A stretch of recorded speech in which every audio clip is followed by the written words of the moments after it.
शाम हो गई है, अभी तो घूमने चलो ना पापा। चलते चलते थक गई हूँ, कंधे पे बिठा लो ना पापा। अंधेरे से डर लगता है, सीने से लगा लो ना पापा। मम्मी तो सो गई, आप ही थपकी देकर सुलाओ ना पापा। स्कूल तो पूरी हो गई, अब कॉलेज जाने दो ना पापा।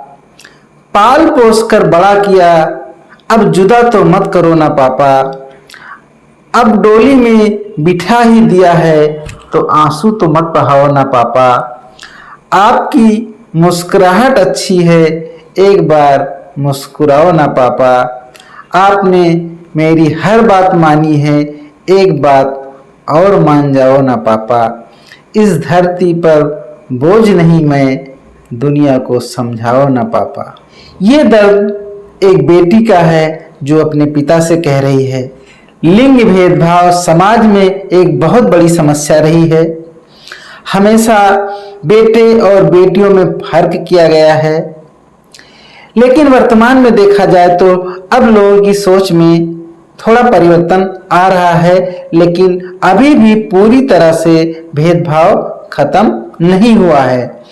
तो आइए एक छोटी सी कहानी के माध्यम से ये समझते हैं कि कैसे कभी कभी बेटियां भी कुछ ऐसा कर जाती हैं जो काम बेटे नहीं कर पाते हैं।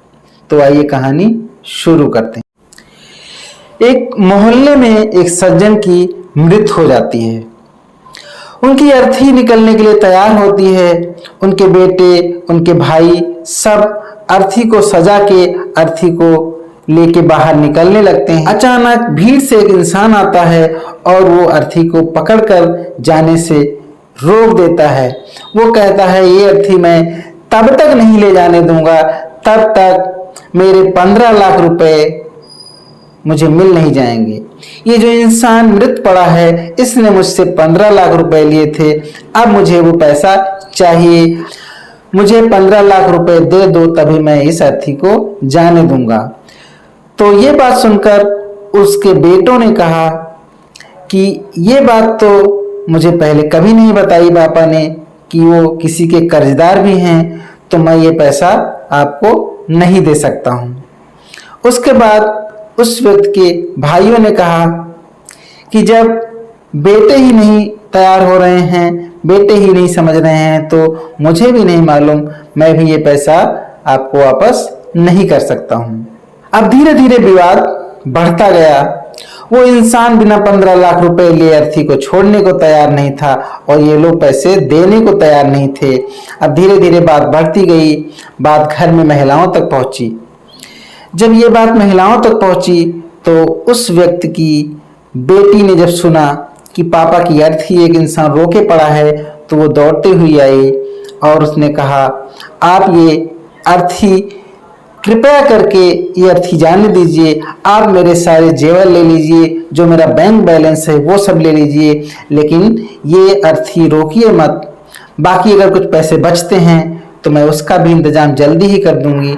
आपके सारे पैसे मैं चुकता कर दूंगी, लेकिन प्लीज मेरे पिता की अंतिम यात्रा को मत रोकिए और इस अर्थी को जाने दीजिए। इतनी बात जब बेटी ने कही तो वो इंसान उठकर खड़ा हो गया।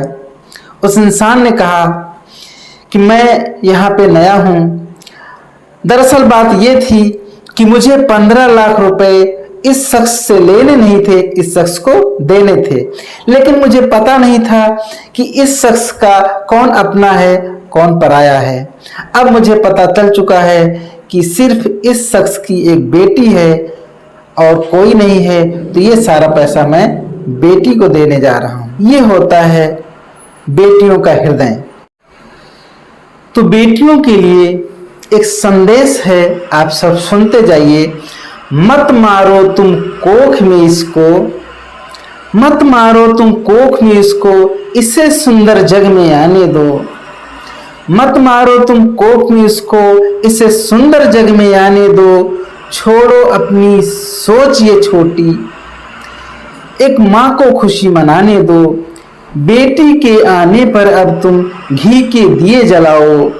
आज ये संदेशा पूरे जग में फैलाओ, बेटी बचाओ बेटी पढ़ाओ। उम्मीद है ये संदेश आप सबको अच्छा लगा होगा। आज के वीडियो में इतना ही। आप सबका बहुत बहुत धन्यवाद।